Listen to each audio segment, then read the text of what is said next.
Chers amis, voici la pleine lune du 8 avril 2020 à 4h35 heure de Paris.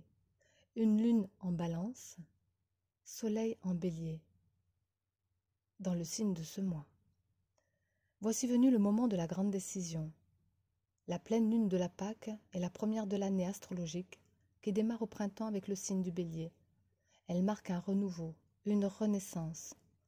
Le soleil est puissant en énergie feu, Bélier. Il répand toute sa vigueur, toute sa force de vie. Et pourtant nous sommes confinés, en quarantaine, en mal d'action, hormis pour tous ceux et toutes celles qui sont à travailler dur pour soigner, nourrir, approvisionner.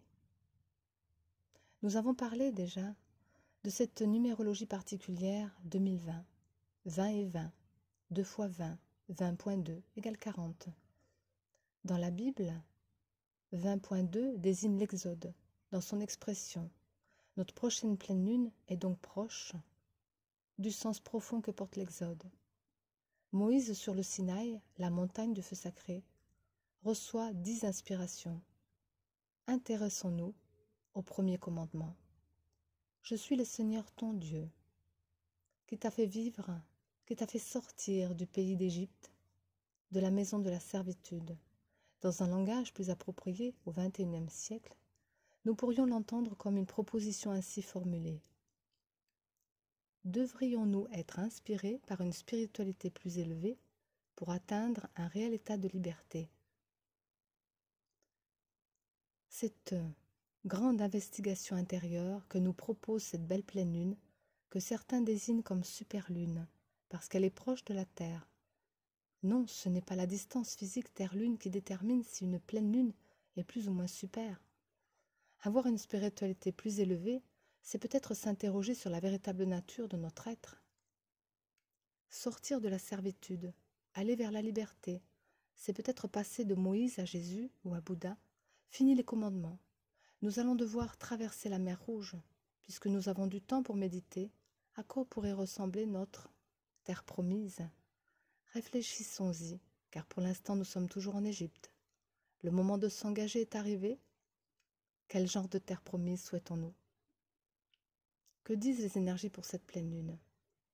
Un carré compliqué impliquant la grande conjonction surpuissante et ténébreuse, Jupiter-Pluton, en Capricorne, en carré avec le soleil en Bélier et la lune en Balance. Soleil Bélier, c'est une envie d'action immédiate. Jupiter-Pluton en Capricorne signifie pas question de se précipiter. Nous sommes à travailler, à transformer. Pluton. La nature des structures, Capricorne, à grande échelle, Jupiter, et on ira jusqu'au bout. La lune en Balance symbolise les rapports établis entre nous tous. Changer, la façon d'échanger, disent Jupiter, Pluton.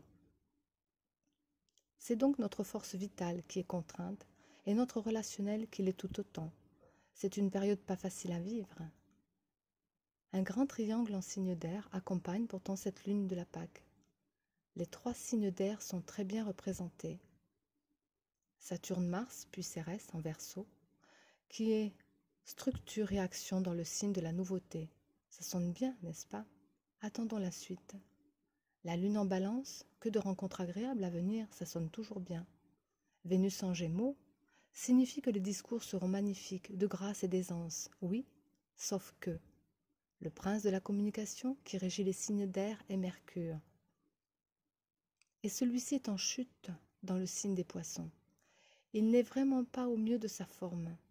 De surcroît, conjoint à Neptune, qui lui maintient fermement la tête au fond de l'eau. Mercure symbolise le mental en chute. Nos idées ne sont pas claires. Oh, la communication fonctionne. En ce moment, nos boîtes email sont pleines.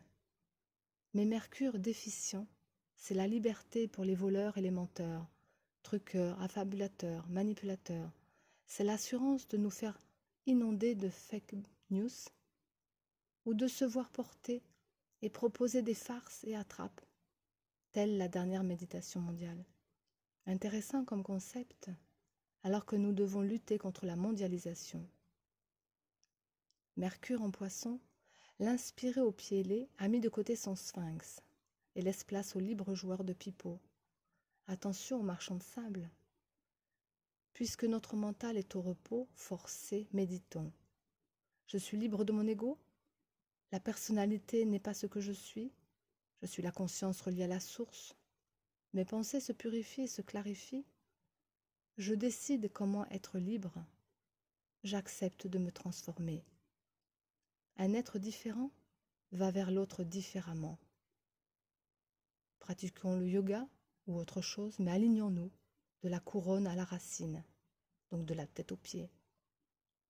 Jupiter-Pluton se croisent. C'est un appel à une profonde transformation. Cette énergie touche la planète entière, donc chacun. C'est une force exceptionnelle de puissance que certains tentent d'utiliser à leur fin, alors identifions les sources. Au cours de 2020, nous aurons l'occasion de vivre cette conjonction à 3 reprises. Nous vivons donc présentement la première vague de ce tsunami énergétique. Certains s'engageront avec enthousiasme, d'autres freineront des 4 fers. Traverserons-nous la mer Rouge pour la terre promise ? 40, oui, 40 années, ça ne sera pas si long, tous ensemble vers de nouveaux projets. Soyons prévenants auprès de nos proches, redécouvrons-nous vraiment. Que celles et ceux qui sont en souffrance reçoivent tout notre soutien. Alors nous vous souhaitons, en cette pleine lune du 8 avril 2020, bonne Pâques, mais surtout partage et résurrection. Soyez en paix avec vous-même